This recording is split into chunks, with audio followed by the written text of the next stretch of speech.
Hi friends, welcome to Renna சமையல். இன்றைக்கி என்ன சமையல் பார்க்க போகிறோன்னா, ரொம்ப சுவையான எளிமையான முருங்கைக்காய் சாம்பார் கூடவே கத்திரிக்காய் வறுவல் தான் பார்க்க போகிறோம்.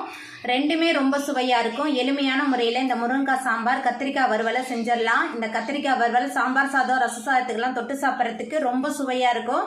தயிர் சாதத்தோட கலந்து சாப்பிட்றதுக்கு அட்டகாசமாக இருக்கும். அந்த சுவையான முருங்கைக்காய் சாம்பார் கத்திரிக்காய் வறுவல் எளிமையான முறையில் ரொம்ப சுவையாக எப்படி செய்யுதுன்னு வாங்க பார்த்துடலாம். முருங்கைக்காய் சாம்பார் பண்ண போகிறோம். அதுக்கு 3 டேபிள் ஸ்பூன் அளவுக்கு எண்ணெய் சேர்த்துக்கலாம்.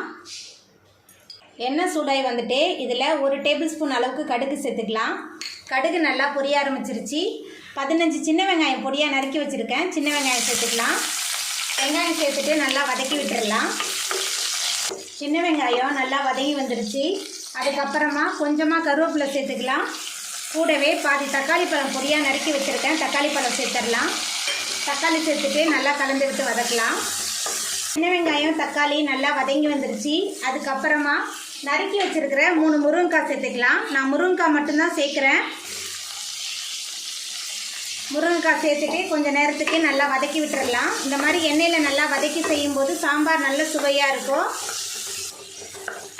முருங்கைக்காவை நல்லா வதக்கி விட்டாச்சு. அதுக்கப்புறமா 3 டேபிள் ஸ்பூன் அளவுக்கு சாம்பார் தூள் சேர்த்துக்கலாம். கூடவே 1/2 ஸ்பூன் மஞ்சள்தூள், சாம்பாருக்கு தேவையான அளவுக்கு உப்பு சேர்த்துக்கலாம். சேர்த்துட்டு நல்லா கலந்து விட்டுடலாம். சாம்பார் தூள் முருங்கைக்காய்லாம் சேர்த்துட்டு நல்லா கலந்து விட்டாச்சு. அதுக்கப்புறமா முருங்கைக்காய் வேகிறதுக்கு தேவையான அளவுக்கு தண்ணி சேர்த்துக்கலாம்.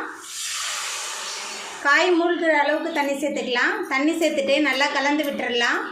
தண்ணி சேர்த்துட்டு நல்லா கலந்து விட்டாச்சு. இப்போ ஒரு மூடி போட்டு வேக வச்சிடலாம். முருங்கைக்காய் நல்லா வெந்து வரட்டும்.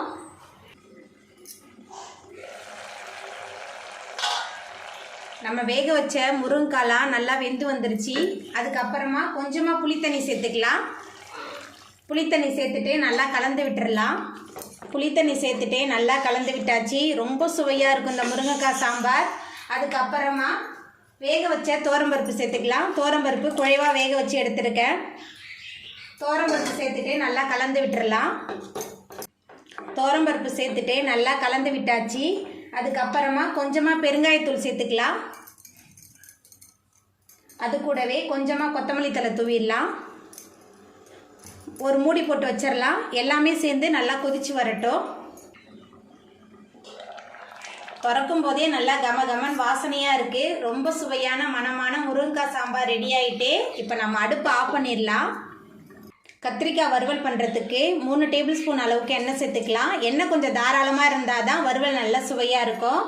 எண்ணெய் சூடாகி வந்துட்டு இதில் 1 டேபிள் ஸ்பூன் அளவுக்கு சோம்பு சேர்த்துக்கலாம். சோம்பு சேர்க்கும் போது நல்ல மணமாக இருக்கும். அதுக்கப்புறமா கொஞ்சமாக கருவேப்பிலை சேர்த்துக்கலாம். கூடவே பொடியாக நறுக்குன 2 பெரிய வெங்காயம் சேர்த்துக்கலாம். வெங்காயம் சேர்த்துட்டு நல்லா வதக்கி விட்டுடலாம். பெரிய வெங்காயத்துக்கு பதிலாக சின்ன வெங்காயம் கூட சேர்த்து செய்யலாம். பெரிய வெங்காயம் நல்லா வதங்கி வந்துருச்சு. அதுக்கப்புறமா ஒரு தக்காளி பழம் பொடியாக நறுக்கி வச்சுருக்கிறேன். தக்காளி பழம் சேர்த்துக்கலாம். கூடவே 1 டேபிள் ஸ்பூன் அளவுக்கு இஞ்சி பூண்டு விழுது எல்லாத்தையும் சேர்த்துட்டு நல்லா கலந்து விட்டு வதக்கலாம். வெங்காயம் தக்காளி நல்லா வதங்கி இஞ்சி பூண்டோட பச்சை வாசனை போயிடுச்சு. அதுக்கப்புறமா பொடியாக நறுக்கி வச்சுருக்கிற கத்திரிக்காய் சேர்த்துக்கலாம். கத்திரிக்காவை நீல வாக்கில் கூட நறுக்கி சேர்க்கலாம். இன்றைக்கி நான் பொடியாக தான் நறுக்கி சேர்த்துருக்கேன். கத்திரிக்காய் சேர்த்துட்டு இந்த எண்ணெயிலே கொஞ்சம் நேரத்துக்கு நல்லா வதக்கி விடலாம். எண்ணெயில் வதக்கி செய்யும்போது நல்ல சுவையாக இருக்கும். கத்திரிக்காய் வறுவல் தயிர் சாதம் சாம்பார் சாதம் எல்லாத்துக்குமே நல்ல சுவையாக இருக்கும். சப்பாத்திக்கும் தொட்டு சாப்பிட்லாம். ரொம்ப சூப்பராக இருக்கும். எந்த அளவுக்கு கத்திரிக்காய் எண்ணெயில் நல்லா வதங்கி வருதோ அந்த அளவுக்கு நல்ல சுவையாக இருக்கும். நல்லா வதக்கிடலாம்.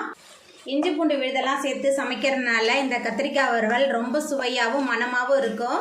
கத்திரிக்காய் சாப்பிடாதவங்க கூட இந்த முறையில் நம்ம செஞ்சு கொடுத்தா ரொம்ப விரும்பி சாப்பிடுவாங்க.